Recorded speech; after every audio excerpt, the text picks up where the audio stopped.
여러분 안녕하십니까? 7시 오늘 제주 한승훈입니다. 다시 장맛비가 내리고 있는데요. 내일까지 30에서 80mm의 비를 뿌릴 것으로 예보됐습니다. 태풍 북상 소식도 있는데요. 제5호 태풍 다나스가 점점 제주로 방향을 틀면서 모레와 글피쯤 제주 지역이 영향을 받을 것으로 보인다는 예보입니다. 앞으로 나오는 기상 정보도 잘 챙기시기 바랍니다. 오늘은 대한민국 헌법이 제정된 지 71주년이 되는 날입니다. 재헌헌법 제18조에 이런 내용이 있죠. 사기업 근로자는 이익의 분배에 균점할 권리가 있다. 지금 시점에서 봐도 놀랄 만큼 진취적인 이 조항은 세계 헌법사에도 유례를 찾아볼 수 없다고 하는데요. 박정희 군사정권 시대에 사라진 근로자 이익 균점권. 제주 개발에 따른 이익을 균등하게 나누어 가지고 있는가? 재헌절인 오늘 우리 자신에게 던져보는 질문입니다. 7시 오늘 제주에서 준비한 주요 소식부터 먼저 정리해드립니다. 법률 체계상 제주특별법에 큰 문제가 있다는 주장이 제기됐습니다. 잠시 후 뉴스픽에서 제주특별법의 법률적 문제점을 짚어봅니다. 내년 도쿄올림픽을 앞두고 제주도가 전지훈련지로 인기를 끌고 있습니다. 아름다운 자연을 벗삼아 훈련에 매진하고 있는 선수들을 탐나는 현장에서 만나봅니다. 백두대간 등산로에 무인 카메라를 설치하면 어떤 동물들을 관찰할 수 있을까요? 최근 등산객이 야생동물에게 주는 영향을 연구한 논문이 관심을 끌고 있는데요. 짤막 대담에서 자세한 이야기 나눠봅니다.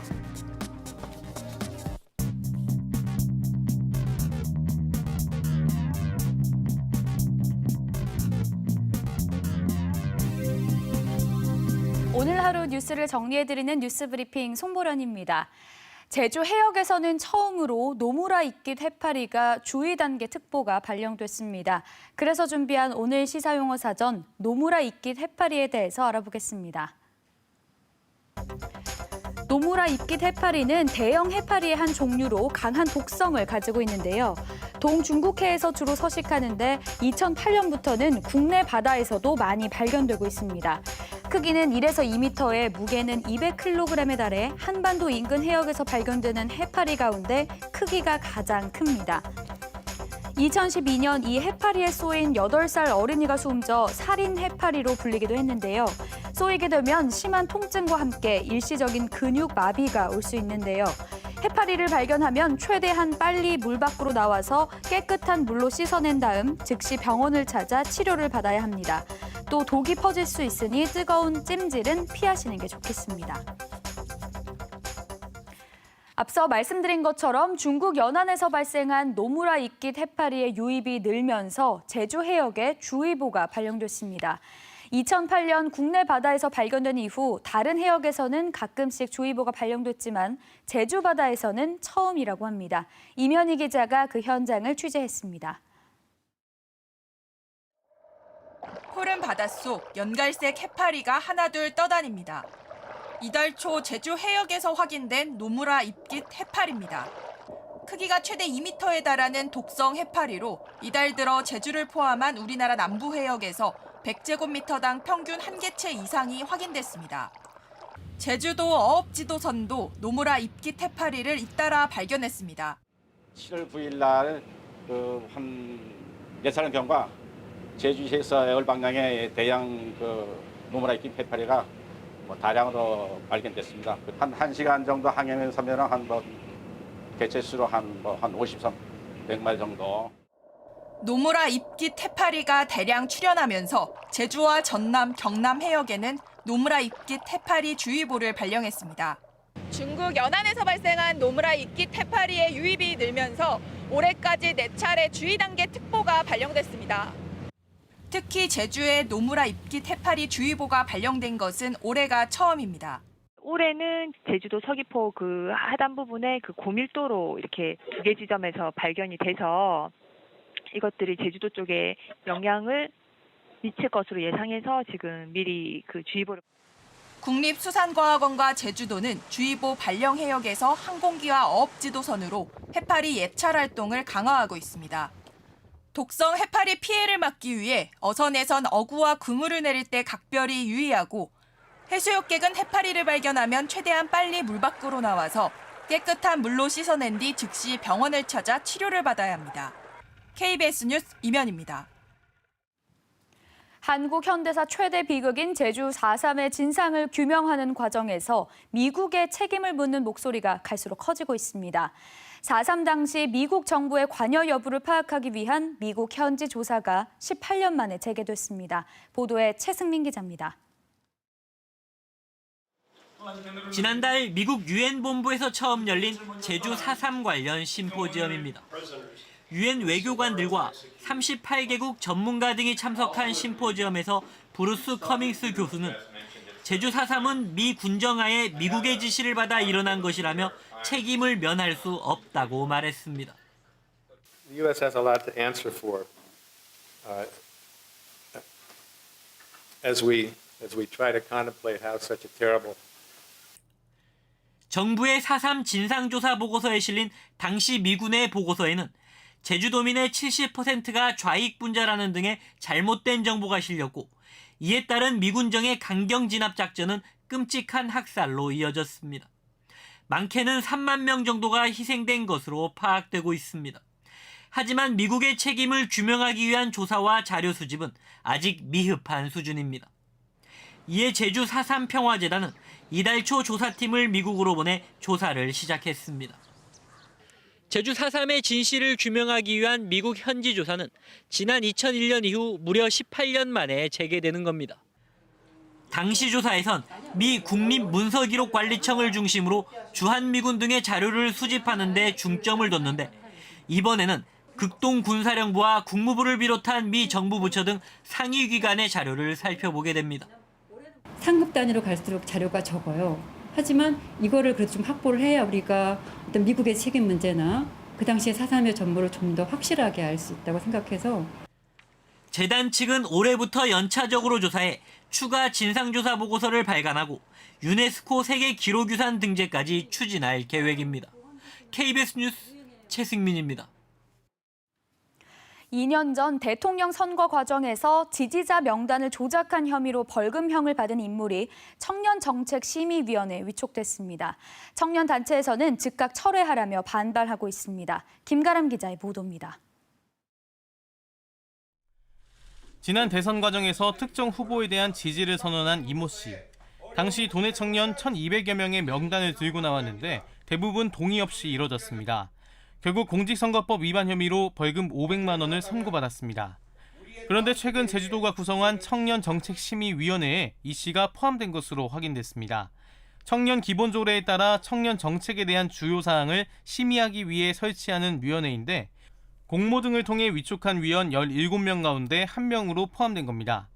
이러한 사실이 알려지자 도내 청년사회에서 논란이 불거졌습니다. 청년을 단순히 정치 소모품으로 취급한 인물은 청년정책심의위원 자격이 없다며 선발 기준과 평가 사항을 즉각 공개해야 한다는 겁니다. 2년 전에 엄청나게 크게 불거졌던 사건이고 이 인물이 들어왔을 때 간단한 검색만으로도 충분히 알 수 있었던 이 상황이기 때문에 이번 일은 좀 심각하다고 보고요. 또 청년 정책을 얼마나 가볍게 여기는지 여실히 확인할 수 있다며 제주도의 사과와 후속 조치를 요구하는 목소리도 나옵니다. 제주도는 이에 대해 이 씨가 결격 사유에 해당하지 않고 심사에서 높은 점수를 받았다면서도 현재로서는 정상적인 활동이 어려울 것으로 보여 해촉 절차를 밟겠다고 설명했습니다. 한편 이번 논란에 대해 당사자인 이 씨는 취재진의 연락에 별다른 입장을 내놓지 않았습니다. KBS 뉴스 김가라입니다. 김태석 제주도의회 의장을 비롯해 민주당 도의원들은 국회에서 진영 행정안전부 장관과 면담하고 행정시장 직선제 도입을 위한 제도 개선을 건의했습니다. 김 의장은 이 자리에서 기초단체 폐지 이후 각종 정책에 주민 참여가 약화되는 등 도민 불편이 가중되고 있다며 행정시장 직선제 도입할 수 있도록 정부 차원의 노력을 건의했고 진영 장관은 제도 개선의 취지에 공감한다며 합리적인 방안을 적극 검토하겠다고 밝혔습니다. 10년 전 발생한 보육교사 살인사건 피고인 50살 박모 씨에 대한 1심 재판 무죄 선고에 대해 검찰이 항소했습니다. 제주지방검찰청은 법원에서 증거 불충분을 이유로 무죄를 선고했지만 수사기관에서 제시한 미세 섬유나 CCTV 등의 증거로 유죄를 인정할 수 있다고 판단하기 때문에 체증 법칙 위배로 인한 사실 오인을 사유로 항소했다고 설명했습니다. 제주 서부경찰서는 11일 새벽 제주시 연동의 한 서점을 차로 들이받고 도주한 혐의로 도내 모 일간지 기자 38살 고모 씨를 입건했습니다. 고 씨는 사고 당시 행방을 감췄다가 같은 날 오후 5시쯤 경찰서를 찾아 맥주 반잔을 마셨다고 진술했지만 음주 측정은 되지 않았습니다. 경찰은 고 씨가 사고 전에 방문한 식당의 CCTV 영상과 동석자들의 진술을 확보하는 등 음주운전 혐의 적용 여부를 두고 수사하고 있습니다. 지금까지 뉴스 브리핑이었습니다.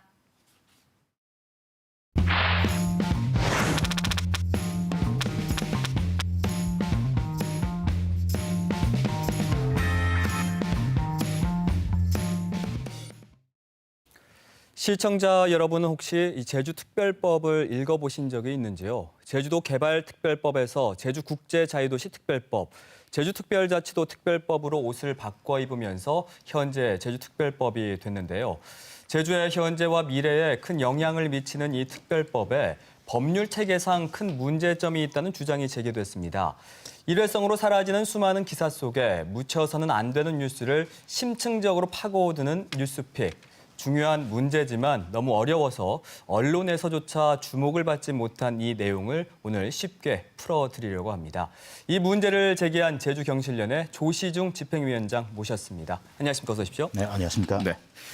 자, 2006년에 그 현재 제주특별법이 제정된 이후에 제주도가 6차례의 제도 개선을 통해서 4,500여 건의 중앙 권한을 받아왔다 이렇게 홍보해 오지 않았습니까? 그럼 그 4,500여 건의 그 내용들 다 검토해 보셨는지요? 네, 그렇습니다. 그 중앙정부로부터 받았다는 그 권한 4,500여 건에 대해서 검토를 해본 결과 좀 적지 않은 문제점이 좀 있었다 이렇게 말씀드리고요. 예를 들면 중앙이 권한이 아닌 지원사항이 위임된 것이 있고요.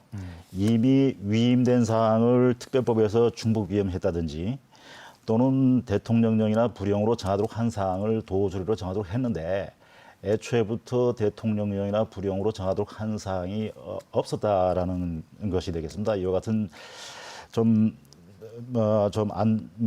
법률적으로 좀 성립이 안 되는 다소 좀 잘못된 부분들이 좀 상당하게 지금 그 부분을 차지하고 있다 이렇게 보고 있습니다.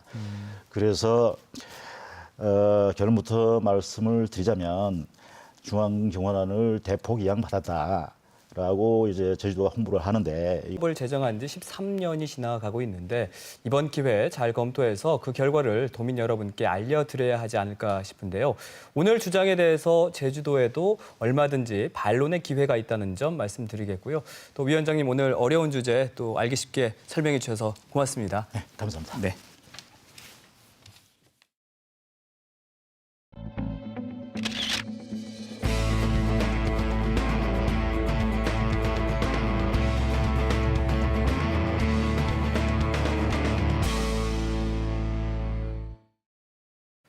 내년 도쿄올림픽을 앞두고 벌써부터 전지훈련단 유치를 위한 국내외 경쟁이 치열한데요. 이런 가운데 최근 제주가 전지훈련지로 인기를 끌고 있습니다. 천혜의 자연 환경과 함께 여러 스포츠 시설을 갖추고 있기 때문이죠. 뜨거운 여름, 제주를 찾아 구슬땀을 흘리고 있는 선수들의 훈련 현장으로 함께 가보시죠.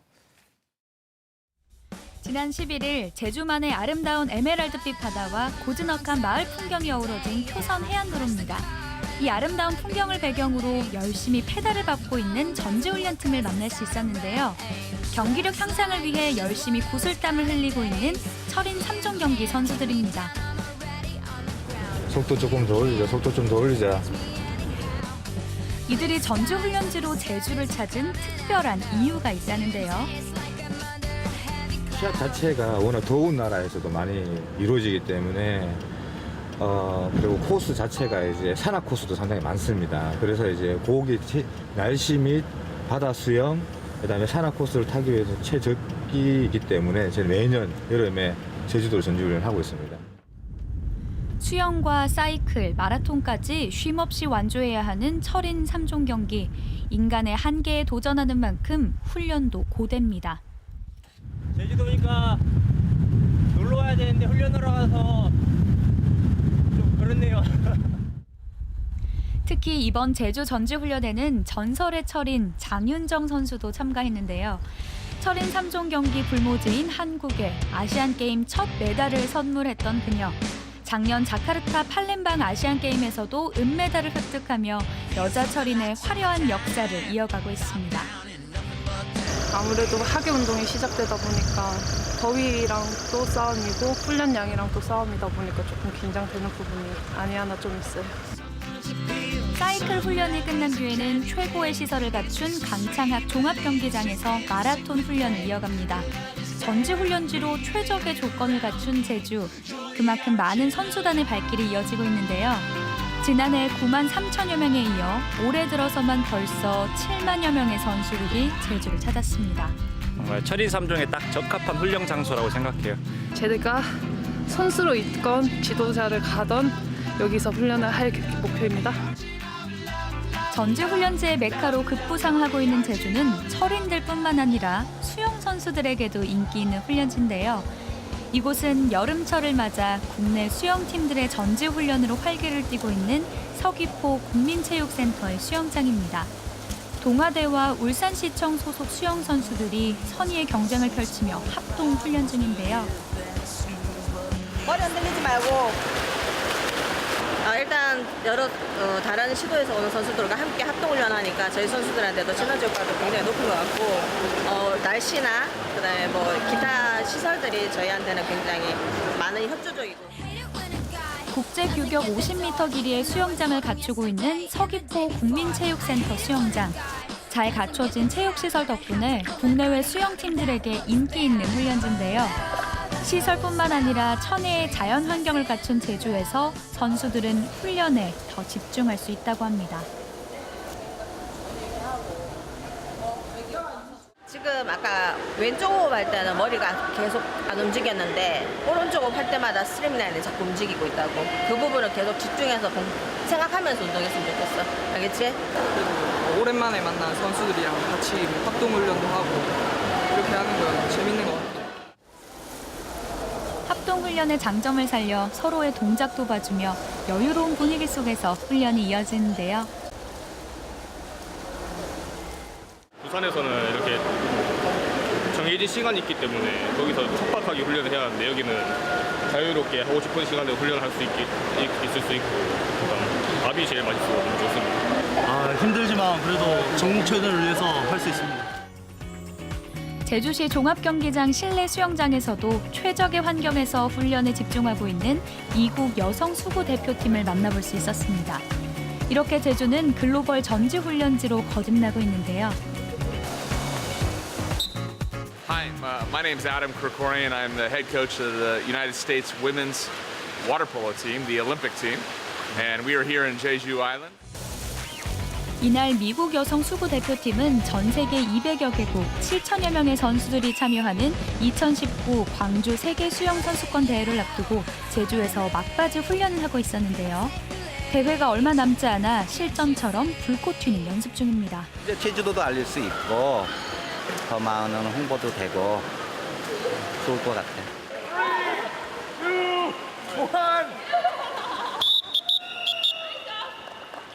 Beautiful city and this beautiful facility is perfect for our preparation for World Championships. 행정과 체육단체 그리고 유관기관으로 구성된 전지훈련 PF팀을 운영해가지고요. 제주 실정에 맞는 전지훈련 선수단을 유치하기 위해서 노력하고 있습니다. 2020년 도쿄올림픽을 겨냥해 제주도는 전지훈련 메카로 입지를 붙이기 위해 노력 중인데요.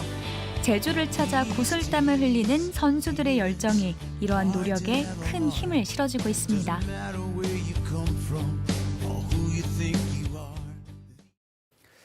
한반도의 가장 크고 긴 산줄기인 백두대간은 자연 생태계 보고로 다양한 동식물들이 분포하고 있는데요. 국내에서 최초로 백두대간 등산로에 무인 카메라를 설치해서 야생동물을 관찰하는 연구가 진행이 됐습니다.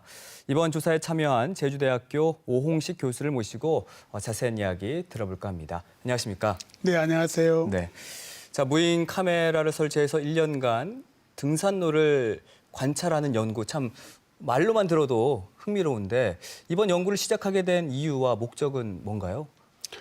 네, 일반적으로 그 야생동물은 야행성으로 알려지고 있는데요. 그래서 야생동물들이 야간에 어느 시간대에 가장 많이 출현을 하고 만일에 출현을 한다면 그 백두대간에서 많은 산행들이 이루어지기 때문에 그 등반객 수나 아니면 시간에 따라 가지고 어떠한 영향을 받는지 만일에 받고 있다면 그러한 것들을 결과를 활용해 가지고 그 여기 보호 지역 설정 같은 데 하는데 그 환경 정책을 결정하는 자료로 활용할 수 있지 않을까 하는 데에서 연구가 시작되었습니다. 백두대간을 대상으로 연구를 한 이유가 궁금하고요. 또 이게 어떤 식으로 그 조사를 했는지가 방식도 궁금합니다.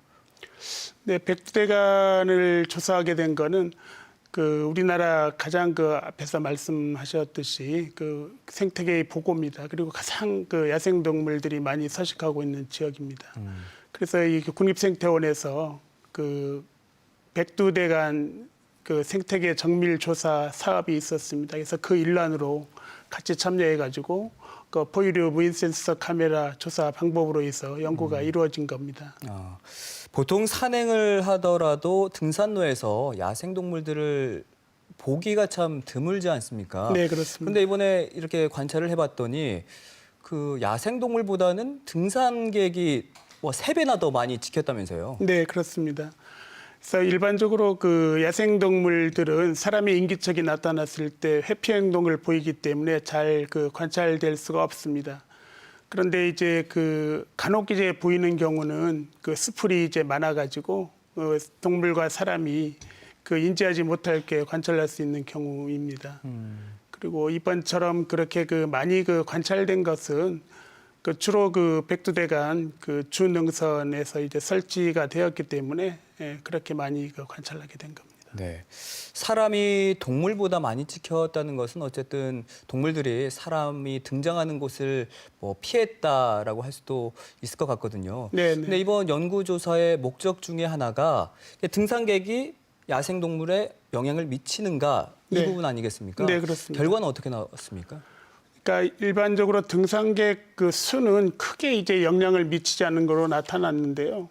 그렇지만 이제 그 등반객의 그 출현만으로도 야생동물들에게는 영향을 미치게 됩니다. 그래서 본래 사용하고 있던 서식지를 이제 피해서 그 이동하게 되기 때문에 그 공간 확보하는데 많은 그 어려움을 주고 서식 역량에도 영향을 주게 되는 겁니다. 근데 백두대간 핵심 구역에서 야간 산행 이거는 불법이죠. 네, 불법입니다. 근데 연구 결과를 보니까 네. 그 야간에 등산객의 11%가 지켰더라고요. 네, 그렇습니다. 그럼 야간 산행이 그 야생동물들에게 어떤 영향을 미칠까요? 야간 산행은 그 특히 그 랜턴을 사용하는 그 행위이기 때문에 빛 그 소음을 그 동물들에게 주게 됩니다. 그리고 빛 동물을 주했을 때는 동물들에게 공간을 결정하는 근데 굉장히 그 방해 요소로 작용하기 때문에 동물들에게 그 큰 영향을 줄 수가 있고요. 특히 소음 피해 같은 경우는 서식지 활동, 특히 그 먹이 활동을 하는데 영향을 주기 때문에 서식지를 이동하게 하는 원인으로 작용하게 됩니다. 근데 이게 불법인데도 불구하고 이렇게 11%가 밤에 지켰다는 거는 어쨌든 그 감시가 잘 되지 않는 모양이네요. 네, 감시 체제의 그 뭐 영향도 있지만은 기본적으로 사람들이 그 워낙 그 백두대간이라는 큰 그 구간에는 그 소능선들이 많이 있습니다. 그래서 이제 안일하게 자기들의 그 이익을 위해 가지고 들어가는 경우라고도 할 수 있습니다. 네. 그리고 멸종 위기종인 담비와 삭 등 이런 야생 동물들을 관찰할 수 있었다는 건 네. 어쨌든 사람들이 다니는 등산로도 그 야생 동물들의 서식지라고 볼 수 있는 거죠. 네, 그렇습니다. 그 사실은 그 멸종위기종 그 생태계의 보고라고 할 만큼 그 중요한 지역이기 때문에 이번에 그 관찰된 것처럼 사기나 뭐 담비 같은 야생동물들이 그 멸종위기 야생동물들이 많이 관찰된 것입니다. 네. 그래서 그 본래 그 주 능선이 이 동물들도 이렇게 쉬운 길을 이동합니다. 에너지를 절감하기 위해서. 그래서 나타나서 많이 관찰하게 된 겁니다. 그럼 이거를 그 그대로 한라산에 적용해서 좀 연구해 볼 필요가 있지 않을까요? 네, 물론입니다. 사실은 그 연구의 제한점이 있긴 하지만 기존에 이제 기후변화 같은 데에서 연구를 했었습니다. 그래서 최근에 그 많은 장비들이 좋아져 가지고요. 내년에는 본격적으로 이제 한라산에서도 연구를 해볼까 생각하고 있고요. 지금은 그 우선 연구가 시급한 그 제주도 내 그 국제보호 지역으로 지정된 그 습지라든가 아니면 그 무인도서 쪽에서 많은 관심을 갖고 시급한 쪽에서 이제 연구가 이루어지고 있습니다. 네. 이번 연구는 국내에서는 처음으로 이루어진 거죠? 네, 그렇습니다. 그럼 해외에서는 이런 비슷한 사례가 있나요? 사실은 그 해외에서도 많은 그 연구 자료들이 있을까 해서 찾아봤는데요. 그 우리 국내와 달리 외국 같은 경우에는 이렇게 그 보호 지역으로 지정된 곳에는 사람들이 원천적으로 그 출입이 통제되어 있습니다. 그래서 이제 이번에 저희 연구 결과와 같은 야생동물들이 그 재출현과 관련된 그 연구 자료는 찾아볼 수가 없었습니다. 비자림로 확장 공사 과정에서 이제 멸종위기 생물들이 발견이 되면서 제주 도민들도 이제는 제주 생태에 대해서 많은 관심을 갖게 되셨거든요. 네. 그럼 이거를 제주 현실에 좀 적용을 한다면 교수님께서는 어떤 의견을 좀 주실 수 있으실까요? 그 사실 뭐 이런 그 사회 갈등들이 많이 나타나고 있어가지고 그 제주도민의 한 사람으로서 굉장히 그 아쉬움도 갖고 있습니다. 사실 이러한 그 조사는 그 사실은 그 전문가의 역량이라든가 조사 시기, 방법 그런 거에 따라 가지고 결과가 굉장히 그 상이하게 나타날 수 있는 게 그 환경 그 생태계 조사라고 할 수 있습니다. 그래서 현 그 정책 상황에서 그 환경영향 평가라든가 소규모 환경성 검토와 같은 그런 그 보고서는 굉장히 그 제한된 그 시기라든가 전문가의 그 참여가 많이 미흡하기 때문에 그 이런 그 굉장히 그 갈등을 조장할 수 있는 그 결과들이 나올 수 있습니다. 그래서 앞으로는 이러한 그 기법들을 적극적으로 활용해 가지고 한다면 누구나 신뢰할 수 있는 자료들을 확보할 수 있지 않을까 생각합니다. 네, 앞으로 한라산 연구 결과에 대해서도 시간을 좀 마련해 봤으면 좋겠고요. 그때도 꼭 나와 주시고요. 네. 오늘 바쁘신 일정에도 불구하고 나오셔서 고맙습니다. 네, 감사합니다. 네.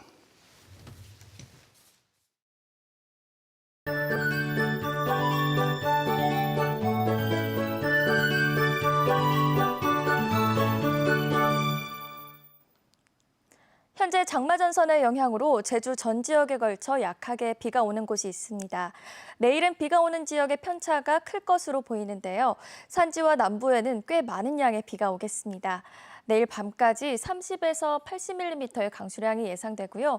비가 오는 지역으론 돌풍과 함께 천둥 번개가 치는 곳도 있겠습니다. 제5호 태풍 다나스가 한반도를 향해 북상하고 있습니다. 현재 필리핀 부근을 지나고 있는데요. 현재 예상 진로대로라면 내일 타이완을 거쳐 모레 금요일 새벽에는 중국 상하이 서쪽 바다를 지나며 이후 동쪽으로 방향을 틀어 금요일 3시쯤 서귀포 해상 부근에 접근할 것으로 보입니다. 따라서 금요일부터는 장마전선이 아닌 태풍의 간접 영향으로 비가 오겠는데요. 하지만 태풍의 진로와 강도가 아직은 매우 유동적이라 변동 가능성이 있습니다. 내일의 지역별 날씨 살펴보겠습니다. 내일은 종일 비가 오겠고 아침 기온은 23도 안팎으로 오늘과 비슷하게 출발하겠고요. 낮 동안 29도까지 오르며 후텁지근하겠습니다. 내일 전해상의 물결이 높게 일겠습니다. 제주도 앞바다는 물결이 최고 2.5m로 약간 높게 일겠고요. 돌풍과 함께 천둥 번개가 치기도 하겠습니다. 제주도 남쪽 먼바다의 물결은 최고 4m로 매우 높게 일어 내일 밤에 풍랑특보가 발효되겠습니다. 주간 날씨입니다. 금요일에 태풍의 영향권에 들어 비가 온 뒤 주말부터는 비 소식이 없을 것으로 보입니다. 날씨였습니다. 한 번쯤 들어보긴 했지만 어려워서 잘 몰랐던 제주특별법의 내용을 오늘 뉴스픽에서 자세히 들여다봤는데요. 제주도가 가져왔다던 4,500건의 중앙 권한. 막상 그 속을 들여다보니 허구적인 법 조항이 한두 개가 아니었죠. 이 정도면 제주도가 제주특별법을 과시의 수단으로 썼을 뿐 도민을 위한 법으로서의 기능을 애초에 고려하지 않았던 게 아닌가 하는 생각마저 듭니다. 제주특별법, 이제라도 제주도민에게 득이 될 수 있는 실질적인 법이 돼야 하지 않나 재헌절인 오늘 다시 한번 생각해 봅니다. 7시 오늘 제주, 오늘 소식은 여기까지입니다. 내일 저녁 7시에 다시 찾아뵙겠습니다. 함께해 주신 여러분 고맙습니다.